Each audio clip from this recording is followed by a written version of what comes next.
बिस्मिल्लाहिर्रहमानिर्रहीम, अस्सलाम वालेकुम। मैं हूं लाइबा और आप देख रहे हैं लिबू किचन यूट्यूब। आज मैं आप लोगों के साथ एक ज़बरदस्त सी तुर्किश हलवे की रेसिपी शेयर करने जा रही हूँ, जिसका नाम है रोज़ हैतानी हलवा, जिसको तुर्किश हलवा भी कहते हैं। तो मैं यहाँ पर रोज़ का इस्तेमाल करूँगी साथ में, तो इस वजह से इसका नाम मैंने रखा है रोज़ तुर्किश हलवा।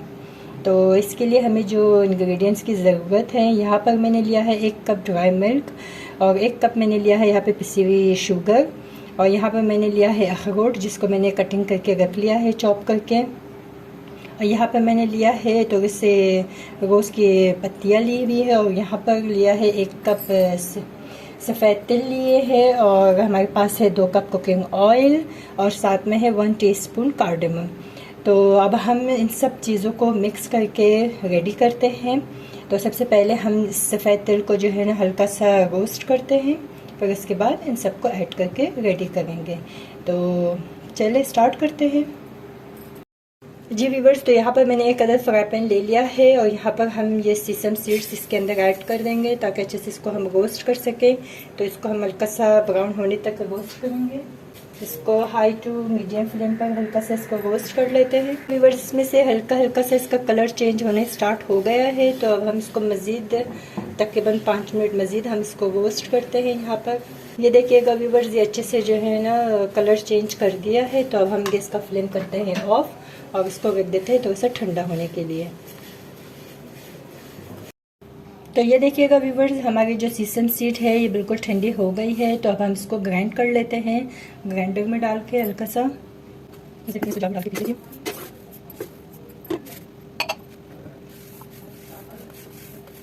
ग्राइंडर में डाल दिया है, तो अब हम इसके अंदर तकरीबन 1 टेबल स्पून कुकिंग ऑयल शामिल करेंगे। अगर आप चाहे तो डाल दें, अदरवाइज स्किप भी कर सकती हैं। यहाँ पर इसके अंदर आप देसी घी,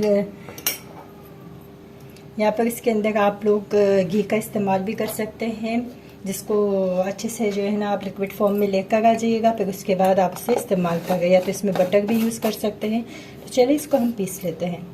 तो ये देखिएगा व्यूअर्स, इसको मैंने अच्छे से पीस लिया है, और अब हम इसके अंदर 2-3 फूलों की पत्तियाँ ऐड करेंगे, और इसको हम पीसेंगे इसके साथ ही।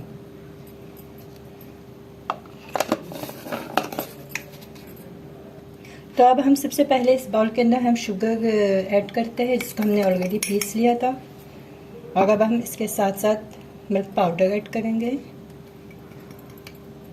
इसको अच्छे से मिक्स कर लेते हैं।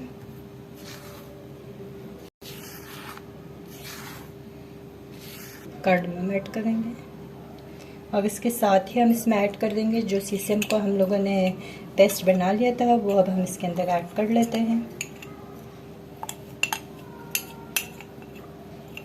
आप लोग भी ज़रूर इस रेसिपी को ट्राई कीजिएगा, और अपनी फैमिलीज़ के साथ ज़रूर शेयर कीजिएगा। सुबह स्पेशली नाश्ते के ऊपर पराठों के साथ इसको अपनी फैमिली के साथ एंजॉय कर सकते हैं। बहुत मज़े की होती हैं। स्टेप बाय स्टेप ज़रूर इसको फॉलो कीजिएगा।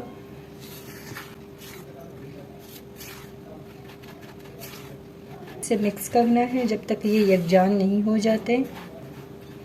तो अब हम इसके अंदर ऐड कर देते हैं थोड़ा सा अखरोट, जो हमने बारीक कटिंग करके रखे थे। इसमें से आधा हमने बचा लिया है गार्निशिंग के लिए। इस तरीके से हैंड की मदद से हम इसको अच्छे से मिक्स कर लेते हैं।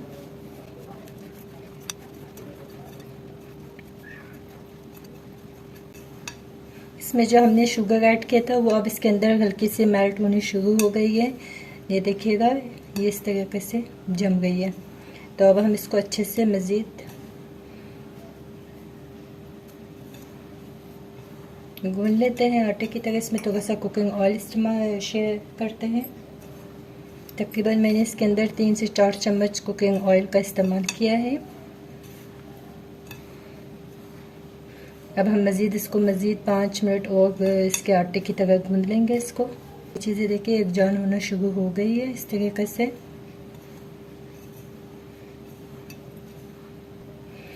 तो ये देखिएगा व्यूवर्स, हमारी जो तुर्किश हलवा की रेसिपी है ये बिल्कुल रेडी हो गई है। मैं काफ़ी देर से इसको गूंद रही थी आटे की तरह, ताकि सारी चीज़ें यकजान हो जाए। तो ये आप देख सकते हैं ये इस तरीके से बिल्कुल यकजान हो चुकी हैं। तो अब हम इसको एक टिफ़िन बॉक्स में निकाल लेते हैं।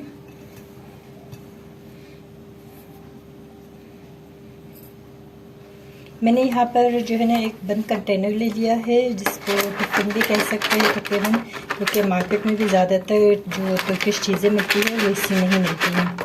तो अब हम इसको हल्के से ऑयल से ग्रीस कर लेते हैं।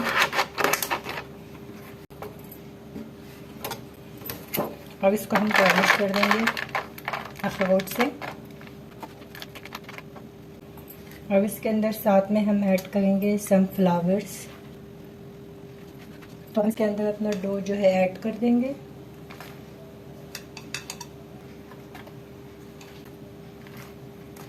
इसको अच्छे से प्रेस करना है। डालने के बाद हमें 2 से 3 घंटे के लिए रख देंगे। फिर उसके बाद हम आपको फाइनल लुक दिखा देते हैं। व्यूअर्स, इसको हमने अच्छे से पैक कर दिया है। तो अब हम इसको तकरीबन 2 से 3 घंटे के लिए हम फ्रिज में रख देंगे। तो मिलते हैं 2 से 3 घंटे के बाद। जी व्यूअर्स, ये देखिएगा हमारी टर्किश हलवे की फाइनल लुक मैं आपको दिखा देती हूँ, जिसको मैंने ओवरनाइट टेस्ट पे रख दिए थे।